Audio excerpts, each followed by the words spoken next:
자, 오늘 함께 나눌 하나님의 말씀은 히브리서 10장 26절부터 39절까지의 말씀입니다. 히브리서 10장 26절부터 39절까지의 말씀을 저와 여러분들이 한 절씩 교독하겠습니다. 우리가 진리를 아는 지식을 받은 후 짐짓 죄를 범한즉 다시 속죄하는 제사가 없고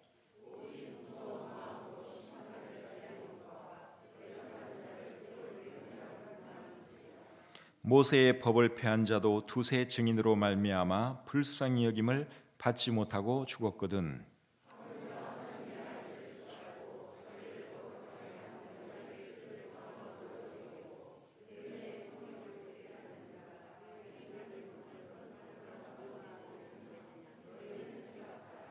원수 갚는 것이 내게 있으니 내가 갚으리라 하시고 또다시 주께서 그의 백성을 심판하리라 말씀하신 것을 우리가 아노니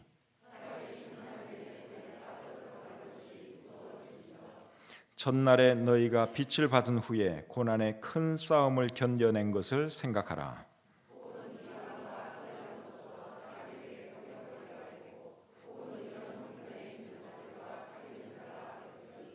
너희가 갇힌 자를 동정하고 너희 소유를 빼앗기는 것도 기쁘게 당한 것은 더 낫고 영구한 소유가 있는 줄 알미라.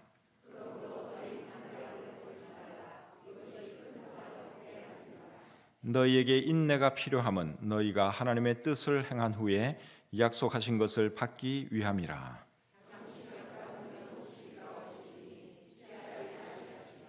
나의 의인은 믿음으로 말미암아 살리라. 또한 뒤로 물러가면 내 마음이 그를 기뻐하지 아니하리라 하셨느니라. 우리는 뒤로 물러가 멸망할 자가 아니요 오직 영혼을 구원함에 이르는 믿음을 가진 자니라. 아멘. 은혜와 사랑이 충만하신 하나님, 귀한 주일을 저에게 허락해 주시고 주님 전에 나와 하나님을 예배하시도록 해주신 것 감사합니다.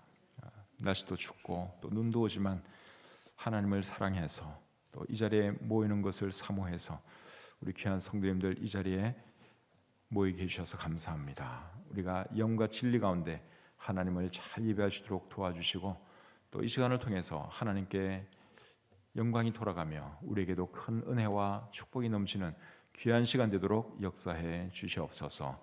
부족한 종이 말씀 전할 때 하나님 함께 해주시고 준비한 것을 잘 전달할 수 있도록 도와주시며 또 우리 성도님들도 이 말씀을 잘 받아서 또 우리 삶에 적용하고 삶의 변화가 있게 해 주시옵소서. 모든 시종을 주님께 다가오며 예수님의 이름으로 기도드립니다. 아멘.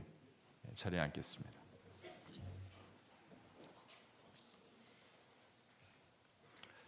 대한민국에 태어나서 대한민국에서 신앙생활하며 살아가는 것은 큰 복입니다. 만일 저와 여러분들이 대한민국에 태어나지 아니하고 북한에 태어났다면 어떻게 되었을까요? 지금처럼 이렇게 편안한 가운데 예배 드릴 수 있었을까요? 어려운 이야기죠. 이슬람권 나라에 태어났으면 또 어떻게 되었을까요? 그것도 역시 쉽지 않은 이야기입니다. 이런 것 생각하면 대한민국에 태어나서 대한민국에서 신앙생활하며 살아간다고 하는 것은 보통 큰 축복이 아닙니다. 그렇다면 1세기 때 살았던 히브리 그리스도인들은 어떤 상황 속에서 신앙생활을 했을까요? 1세기 때 살았던 우리 그리스도인들, 특별히 히브리서의 수신자들은 어떤 신앙생활을 했을 것 같습니까? 히브리서의 수신자들은 히브리 그리스도인들입니다. 그들은 어디서 생활했는가 하면 이탈리아에서 생활을 했습니다. 100% 정확한 것은 아니지만 그랬을 가능성이 굉장히 높습니다. 히브리서 13장 24절을 보시면 우리가 그런 것을 짐작할 수 있습니다. 한번 찾아보실까요? 히브리서 13장 24절입니다. 너희를 인도하는 자들과 및 모든 성도들에게 문안하라. 이달리아에서 온 자들도 너희에게 문안하느니라. 여기 이달리아라는 말이 나오죠. 오늘날의 이탈리아예요. 이탈리아에 있는 사람들에게 문안한다. 그렇게 여기 이탈리아에서 온 사람들이 그 수신자들에게 안부를 전한다. 지금 그렇게 말씀을 하고 있는데 이 말을 통해서 우리가 무엇을 알 수 있는가 하면 히브리서의 히브리서는 이탈리아에서 기록되지 않은 것이 확실하고, 그리고 히브리서의 수신자들은 이탈리아에서 살고 있었을 가능성이 굉장히 높다고 하는 것입니다. 그 당시는 로마가 세상을 지배하고 있었습니다. 로마는 이탈리아 안에 있는 한 도시죠. 지금도 그렇고 옛날에도 그랬습니다. 근데 그 로마에서 이제 나라가 그 도시국가죠. 힘을 얻어가지고 전 세계를 제패했습니다. 그래서 로마가 그 당시에는 이 세상을 지배하고 있었는데, 그 당시 로마 제국의 황제가 누구였는가 하면 네로 황제였습니다. 네로 들어보셨죠? 이 사람은 기독교인들을 핍박하기로 악명 높은 사람입니다. 그래서 예수 믿는 사람들 잡아다가 원형 경기장에 집어넣고 사자들의 먹이가 되도록 했습니다. 산채로 원형 경기장에 던져지고, 그러면 굶주린 사자들이 나와서 살아있는 그리스도인들을 잡아먹고 그렇게 했습니다. 또 그것을 네로 황제와 그 로마 사람들은 즐겼습니다. 참 잔인한 사람들이죠. 그리고 살아있는 사람 몸에 불을 붙여가지고 그것을 밤에 횃불로 사용을 했습니다. 얼마 전에 지금도 하고 있는지 모르겠지만 바울이라고 하는 영화가 있죠. 그 영화에 보시면 그런 장면이 나옵니다. 살아있는 사람 몸에 불을 붙여요. 그리고 그것을 이제 횃불로 쓰는 거예요. 그러면 물론 이제 어느 순간 죽겠죠. 생명이 끊어지겠죠. 그러나 그것이 계속 타는 것입니다. 그래서 그게 밤에도 로마 거리를 환하게 비춘 것이 실제적으로 있었던 이야기입니다. 네로 황제가 그런 짓을 했습니다. 그러니 여러분, 히브리서의 수신자들이 여러분 얼마나 어려운 상황 속에서 신앙생활을 했는지 우리가 짐작할 수 있습니다. 또한 그들은 동족인 유대인들로부터도 핍박을 받았습니다. 왜 유대인 그리스도인들이 왜 자기 동족들로부터 핍박을 받느냐? 예수님 믿는다고, 유대교를 버렸다고, 그래서 많이 힘들게 했습니다. 쫓아내기도 하고, 집에서 쫓아내기도 하고, 직장에서 쫓아내기도 하고, 그러면 이제 유대인 그리스도인들은 오갈 데 없는 그런 처지가 되는 것이죠. 거리에서 방황하기도 하고, 참 정말 어렵고 힘든 그런 시절을 그들이 보내야 했습니다.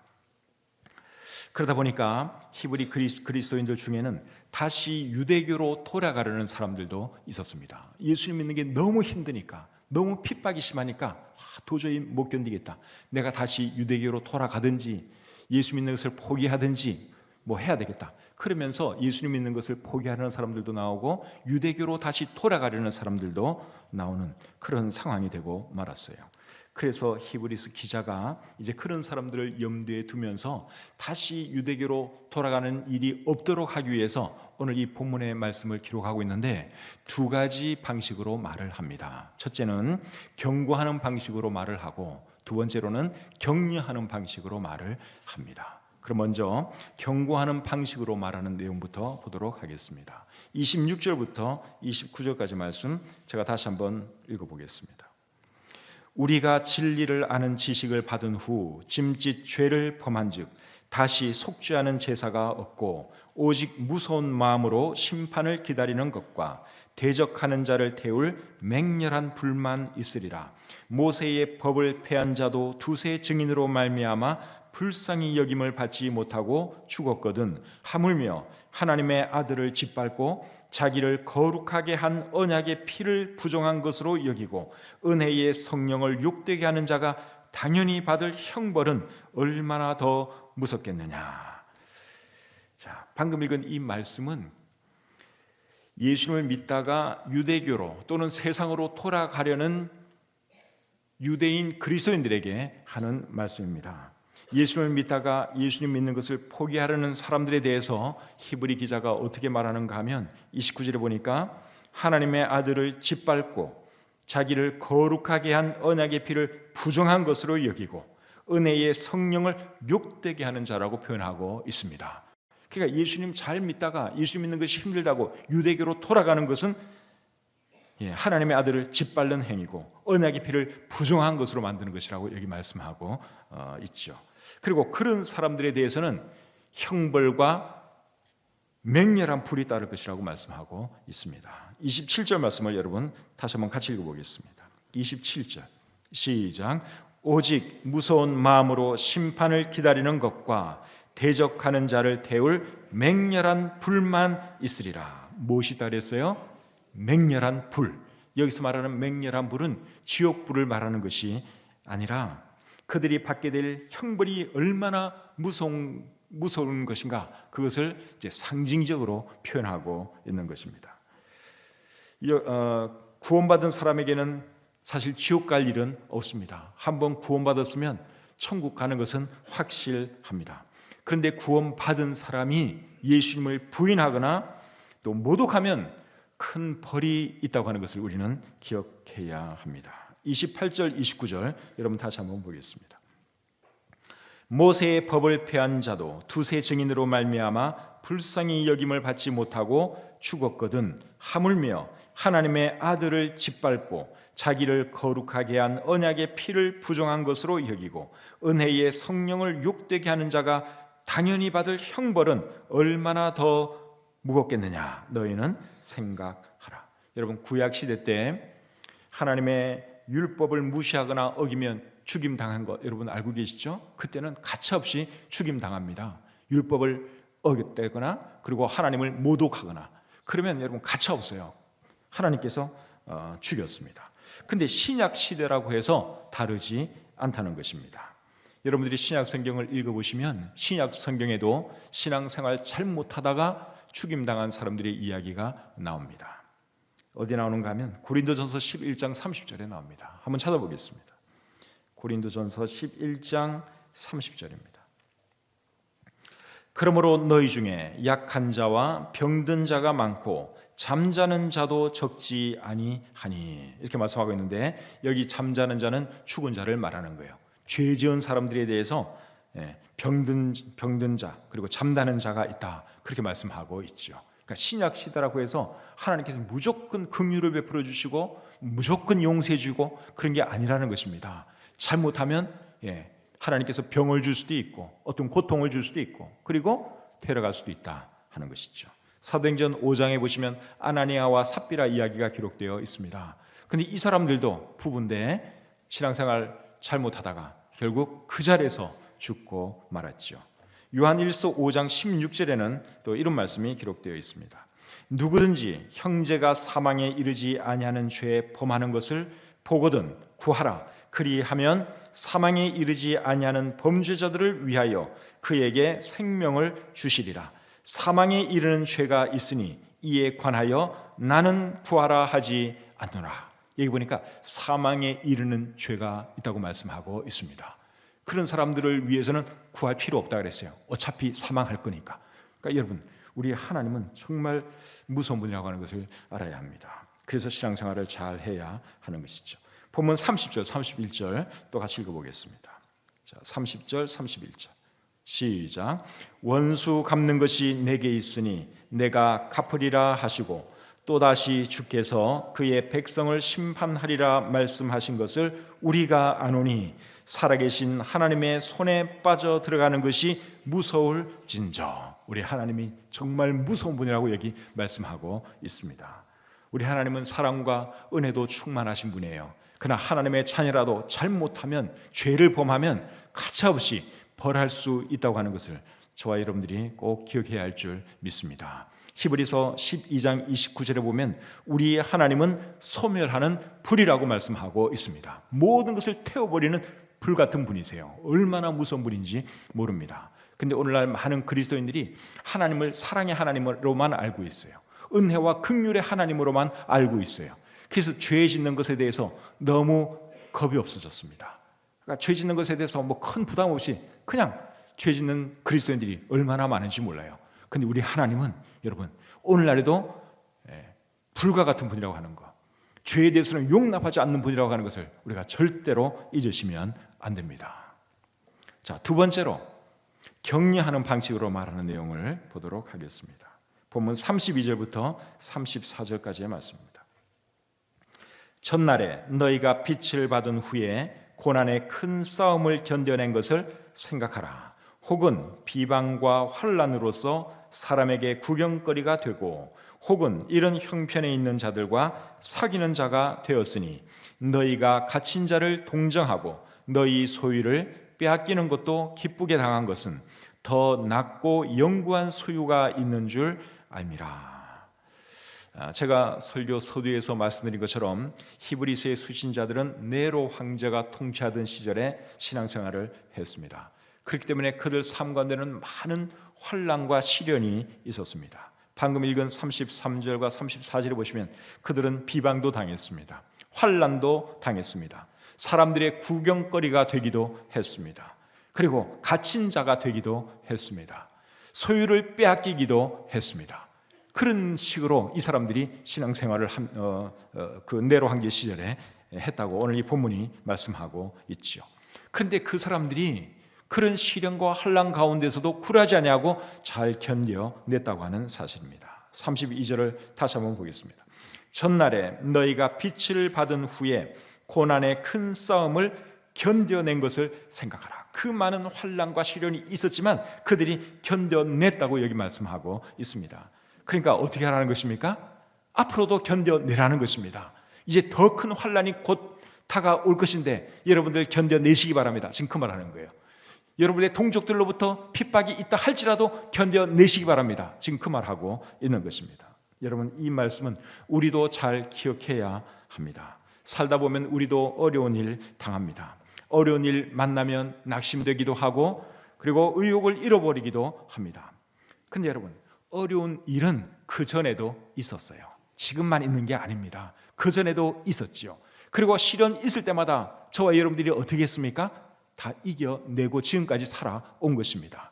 그렇기 때문에 지금 우리가 편안한 마음으로 이 자리에 앉아 있을 수 있는 거죠. 과거의 큰 시련 앞에서 우리가 무너져 버렸더라면 지금 이렇게 못 앉아 있을 수도 있습니다. 이 세상 사람이 아닐 수도 있고, 근데 우리가 어쨌든 간에 다 이겨내고 견뎌냈거든요. 그러니까 지금 이 자리에서 우리가 편안한 마음으로 하나님을 예배할 수 있는 것이죠. 그렇다면 지금 우리가 당하고 있는 그 시련, 그 환난도 이겨낼 수 있을까요? 없을까요? 이겨낼 수 있습니다. 그리고 이겨내야 합니다.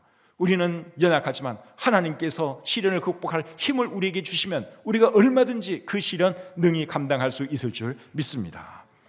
시편 46편 1절과 3절에 1절부터 3절에 이런 말씀이 기록되어 있습니다. 하나님은 우리의 피난처시요 힘이시니 환난 중에 만날 큰 도움이시라. 그러므로 땅이 변하든지 산이 흔들려 바다 가운데 빠지든지 바닷물이 솟아나고 뛰놀든지 그것이 넘침으로 산이 흔들릴지라도 우리는 두려워하지 아니하리로다. 여러분 믿으십니까? 우리 하나님이 우리의 힘이십니다. 환난 날에 우리 하나님이 우리의 피난처이십니다. 그 사실 여러분들이 붙들 수 있기를 바랍니다. 과거에도 여러분 하나님의 도움으로 다 극복해내셨어요. 지금 혹시 어려움 중에 있는 분 계시면 여러분 하나님 바라보면서 하나님의 도우심으로 승리할 수 있기를 바랍니다. 잠언 24장 16절에는 또 이런 말씀이 있습니다. 잠언 24장 16절 말씀 우리 같이 한번 읽어보겠습니다. 시작. 대저 의인은 7번 넘어질지라도 다시 일어나려니와 의인은 재앙으로 말미암아 엎드러지느니라. 의인은 7번 넘어질지라도 다시 일어난다 그랬습니다. 하나님께서 도울 힘을 하나님께서 우리를 도와주시니까 넘어져도 다시 일어나는 것이죠. 그러나 하나님 모르는 사람들은 한번 넘어지면 그걸로 끝날 수 있어요. 그런데 우리 예수님 믿는 사람들은 그렇지 않습니다. 하나님께서 우리를 도와주시고 우리를 옆에서 붙들어 주시고 그렇기 때문에 얼마든지 일어날 수 있다는 것이죠. 그래서 여러분 중에 혹시 어려움 중에 있는 분 계시면 여러분 극복하시기 바랍니다. 과거에도 다 극복해냈어요. 이보다 더한 것도 다 극복해내셨어요. 그럼 지금 당하고 있는 어려움 그것도 능히 극복할 수 있습니다. 신앙생활에서 오는 어려움도 마찬가지입니다. 사탄은 우리로 하여금 신앙생활 제대로 하지 못하도록 여러 가지 방법으로 우리를 흔들어 놓습니다. 1세기 때는 핍박이라는 방법을 가지고 믿는 사람들을 흔들었습니다. 오늘날에도 북한이나 이스라엘권 나라에서는 이 핍박이라고 하는 방법이 통합니다. 핍박을 가합니다. 그러면 사람들이 두려워서 신앙생활 제대로 할 수가 없지요. 그런데 오늘날 21세기 우리나라에서는 이제는 핍박을 가지고 핍박을 통해서 우리를 흔들거나 그러는 시대는 아닙니다. 적어도 우리나라에서는 사탄이 그런 공격을 하지는 않습니다. 근데 다른 방법으로 예수님 믿는 사람들 하여금 신앙생활 하지 못하도록 흔들지요. 예를 들어서 막 바쁘게 만듭니다. 열심히 그냥 살아가느라고 신앙생활도 제대로 못하도록 그렇게 만들기도 하고, 또 쾌락이나 재물을 추구하도록 만들어서 우리로 하여금 하나님으로부터 멀어지도록 하기도 합니다. 근데 여러분, 사탄이 아무리 이런저런 방법으로 공격하고 우리를 흔든다 할지라도 여러분, 흔들리지 마시기를 바랍니다. 절대로 무너지지 마시기를 바랍니다. 지금까지 우리가 신앙생활 잘 해왔잖아요. 앞으로도 우리가 주님 바라보면서 승리하시기를 바랍니다. 자, 35절 말씀 계속 보겠습니다. 본문 35절입니다. 자, 같이 한번 읽죠. 시작. 너희 담대함을 버리지 말라. 이것이 큰 상을 얻게 하느니라. 자, 이번에는 어떤 말을 하는가 하면 너희 담대함을 버리지 말라, 그런 말씀을 하는데, 여기 담대함은 확신을 말하는 거예요. 무슨 확신이냐? 예수님 믿는 확신, 구원에 대한 확신, 그것을 말하죠. 예수님에 대한 확신이 없으면 여러분, 믿음이 흔들릴 수밖에 없습니다. 이단에 넘어가는 사람들이 왜 이단에 넘어가겠어요? 성경도 알 만큼 알면서도 그냥 이단에 넘어가 버립니다. 왜 이단에 넘어가는 줄 아십니까? 예수님에 대한 확신이 없기 때문에 그래요. 구원의 확신이 없기 때문에 이단들이 와서 뭐라 그러면 그게 그냥 헐떡 넘어가는 것이죠. 근데 예수님에 대한 확신이 있으면 어떤 누가 메시아고 그리스도고 재림주라 그래도 절대로 흔들리지 않습니다. 우리의 주님은 예수 그리스도인데 누가 감히 우리의 주님이 될 수가 있겠어요? 그러니까 이단들이 하는 말, 그런데 우리가 넘어가지를 않죠. 근데 예수님에 대한 확신이 없으면 그런가? 저분이 정말 다시 오실 그 재림주인가? 저분이 하나님인가? 그러면서 거기에 넘어가는 거예요. 예수님에 대한 확신이 없고 구원에 대한 확신이 없기 때문에 그런 것입니다. 그래서 신앙생활에 있어서 제일 중요한 것이 예수님에 대한 확신, 구원에 대한 확신이라고 할 수 있습니다. 여러분들은 어떠세요? 구원의 확신이 있으십니까? 예수님에 대한 확신이 있으십니까? 그게 있어야 돼요. 그거 없으면 여러분들 넘어지는 거 시간 문제입니다. 이단에 넘어갈 수도 있고 다시 세상으로 돌아갈 수도 있어요. 그래서 구원의 확신, 예수님에 대한 확신 분명히 붙들고 살아가시기를 바랍니다. 구원은 여러분 죽어봐야 아는 게 아닙니다. 어떤 사람은 구원의 확신이 있으십니까? 지금 죽어도 천국 갈 확신이 있으십니까? 그러면 죽어봐야 알지, 그렇게 대답하는 사람들이 많습니다. 근데 구원은 여러분 죽어봐야 아는 것이 아니라 이 세상에서도 알 수 있습니다. 고린도후서 13장 5절에 보시면 이런 말씀이 있어요. 너희는 믿음 안에 있는가 너희 자신을 시험하고 너희 자신을 확증하라. 예수 그리스도께서 너희 안에 계신 줄을 너희가 스스로 알지 못하느냐? 그렇지 않으면 너희는 버림받은 자니라. 스스로 알지 못하느냐? 그렇게 여기 묻고 있죠. 그러니까 구원 받았는지 안 받았는지 여러분 죽어봐야 아는 것이 아니라 지금 이 세상에서도 알 수 있다 하는 말씀이죠. 구원받은 것을 거듭났다는 말로 표현하기도 합니다. 영어로는 born again, 그런 말을 쓰는데, 여러분 사람이 태어나면 자기가 태어난 것을 압니까 모릅니까? 여러분들 이 세상에 태어난 거 알아요 몰라요? 알죠? 다 알잖아요. 내가 사람인 거 분명히 알잖아요. 그러면 거듭나면, 한 번 더 태어나면 그 사실을 알까요 모를까요? 압니다. 거듭난 사람은 압니다. 거듭나지 않은 사람은 모르지. 거듭난 사람은 알아요. 어떻게 아느냐? 느낌으로 아는 게 아니에요. 어떻게 아는가 하면 하나님 말씀과 성령님의 역사를 통해서 알 수 있습니다. 구원받은 사람들 마음속에는 성령님이 계십니다. 그 성령님이 이 말씀을 통해서 우리에게 구원의 확신을 주십니다. 예수님에 대한 확신을 주시고 천국에 대한 확신을 주시고, 그래서 내가 죽으면 천국 가는구나, 그것을 알 수 있는 것이죠. 혹시 여러분들 중에 아직 구원의 확신이 없는 분 계시면 집에 가셔서 로마서 10장 9절과 10절 그리고 요한복음 5장 24절을 잘 묵상하시면서 내가 구원받은 사람인가 아닌가 스스로 점검해 보시기를 바라고, 내가 천국 갈 사람인가 지옥 갈 사람인가 한번 스스로 점검해 보시기를 바랍니다. 여러분들 마음속에 성령님이 계시면 그 말씀을 통해서 여러분들이 구원의 확신을 갖게 될 거예요.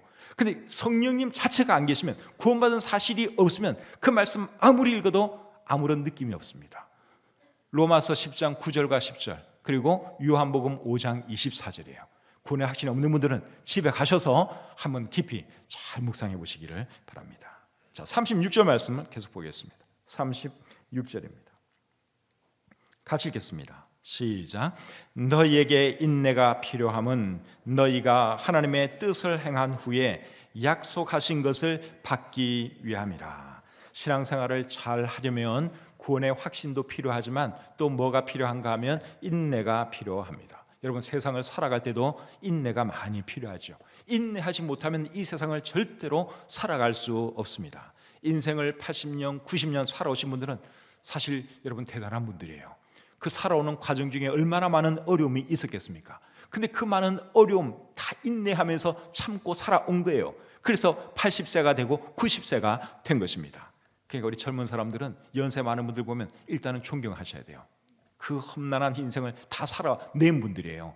인내심을 발휘했기 때문에 그렇게 할 수가 있었던 것이죠. 그런데 신앙생활을 하는데도 여러분 인내가 필요합니다. 그런데 우리로 하여금 인내하도록 도와주는 것이 있는데 그게 뭔 줄 아십니까? 예수님이 다시 오신다는 그 사실입니다. 자, 37절 같이 읽겠습니다. 37절 시작. 잠시 잠깐 후면 오시리가 오시리니 지체하지 아니하시리라. 초대교회 성도들은 환난과 핍박 속에서 신앙생활을 했습니다. 그런데 환난과 핍박 속에서 신앙생활을 하면서 그들이 바라본 것이 뭔 줄 아십니까? 예수 그리스도의 재림이에요. 초대교회 성도들끼리 주고받는 인사 중에 마라나타라고 하는 인사가 있습니다. 마라나타 하는 이 말의 의미는 예수님은 다시 오십니다, 그 뜻입니다. 그러니까 너무 힘드니까 서로 만나면 그 인사하는 거예요. 마라나타, 예수님 곧 오십니다. 조금 더 우리 견딥시다. 그러니까 초대교회 성도들이 그 인사를 했습니다. 힘들고 어려운 상황 중에 계신 분 계시면 예수님께서 다시 오시는 그 사실을 기억하시기를 바랍니다. 30절 제가 다시 한번 읽습니다. 잠시 잠깐 후면 오시리가 오시리니 지체하지 아니하시리라. 여러분, 예수님께서 다시 오시면 이 세상 삶은 모든 게 다 끝나는 것입니다. 시련과 고통 다 사라지는 것입니다. 그리고 주님과 함께 영원히 우리가 천국에서 살게 되는 것이죠. 그리고 주님께서 다시 오시면 여러분들이 인내한 그 자체를 가지고도 하나님께서 큰 상을 주실 것입니다. 요한계시록 22장 12절에 보면 보라 내가 속히 오리니 내가 줄 상이 내게 있어 각 사람에게 그가 행한 대로 갚아주리라 말씀하고 있습니다. 또 디모데후서 4장 8절에 보시면 주의 나타나심을 사모하는 자들에게는 의의 면류관을 주시겠다고 우리 성경이 기록하고 있습니다. 사는 것이 힘들고 신앙생활이 힘든 분 계시면 여러분 주님께서 다시 오시는 그 사실을 바라보면서 힘내셔서 승리하시기를 바랍니다. 자, 이제 마지막으로 38절 39절 보겠습니다. 같이 읽죠. 시작. 나의 의인은 믿음으로 말미암아 살리라. 또한 뒤로 물러가면 내 마음이 그를 기뻐하지 아니하리라 하셨느니라. 우리는 뒤로 물러가 멸망할 자가 아니요 오직 영혼을 구원함에 이르는 믿음을 가진 자니라. 아멘. 예수님 믿는 사람들은 믿음으로 살아야 합니다. 우리가 구원받은 것도 믿음으로 받았죠. 그렇다면 살아가는 것도 마찬가지입니다. 믿음으로 살아야 합니다. 그리스도인으로서 승리하는 삶의 비결이 뭐냐? 믿음으로 살아가는 것입니다. 요한일서 5장 4절에 보니까 무릇 하나님께로부터 난 자마다 세상을 이기느니라. 세상을 이기는 승리는 이것이니 우리의 믿음이니라. 그렇게 말씀하고 있습니다. 어떻게 우리가 그리스도인으로서 승리하는 삶을 살아갈 수 있느냐? 믿음으로 살면 승리할 수 있습니다. 예수 믿는 사람들은 뒤로 물러나면 안 돼요. 항상 앞으로 전진하는 삶, 앞으로 나아가는 삶, 그런 삶을 살아야 합니다. 뒤로 물러가면 그거는 망하는 것입니다. 디모데후서 4장 10절에 보면 데마라고 하는 사람이 나와요. 데마, 사도 바울을 따라서 다녔던 사람인데 이 사람이 어느 순간 바울을 버리고 세상으로 돌아가 버립니다. 세상으로 돌아갔어요. 뒤로 후퇴한 것이죠. 참 슬픈 일입니다. 근데 바울 같은 분은 어떻게 했느냐? 앞만 바라보고 계속 달려가는 삶을 살았습니다. 그런 바울이 죽음을 바라보면서 디모데후서 4장 7절과 8절에서 이렇게 고백을 하고 있습니다. 디모데후서 4장 7절 8절. 나는 선한 싸움을 싸우고 나의 달려갈 길을 마치고 믿음을 지켰으니 이제 후로는 나를 위하여 의의 면류관이 예비되었으므로 주 곧 의로우신 재판장이 그날에 내게 주실 것이며 내게만 아니라 주의 나타나심을 사모하는 모든 자에게도니라. 사도 바울은 한평생 믿음을 지켰어요. 절대로 뒤로 물러가지 않았습니다. 항상 앞만 바라보면서 열심히 달려가는 삶을 살았습니다. 그렇기 때문에 죽을 때 정말 행복하게 상을 바라보면서 그가 눈 감을 수 있었습니다. 저와 여러분들도 바울처럼 다시 오실 주님 바라보면서 앞을 향하여 열심히 달려가는 그러한 삶을 살아갈 수 있기를 바랍니다. 그렇게 살아갈 때 하나님께서 우리를 통해 영광 받으실 것이고 우리를 통해서 기쁨을 누리게 될 것입니다. 하나님께서 여러분들과 함께 하셔서 꼭 승리하시는 여러분들이 다 되시기를 우리 주님의 이름으로 축복합니다. 기도하겠습니다. 하나님 아버지, 히브리서 10장 말씀을 통해서 또 하나님께서 우리에게 하시는 말씀을 저희가 마음의 귀로 들었습니다. 오늘 이 말씀을 잘 기억하도록 도와주시고, 참 우리도 바울처럼 앞만 바라보며 열심히 달려가도록 도와주시고, 어떤 상황에 처하든지 낙심하거나 좌절하지 않도록 붙들어 주시옵소서. 내게 능력 주시는 자 안에서 모든 것을 할 수 있다고 바울이 고백했는데, 우리도 여러분 어떤 환경에 처하든지 시련이 있든지 환난이 있든지 역경이 있든지 능히 믿음으로 승리할 수 있도록 도와주시옵소서. 주신 말씀 감사하오며 예수님의 이름으로 기도합니다. 아멘.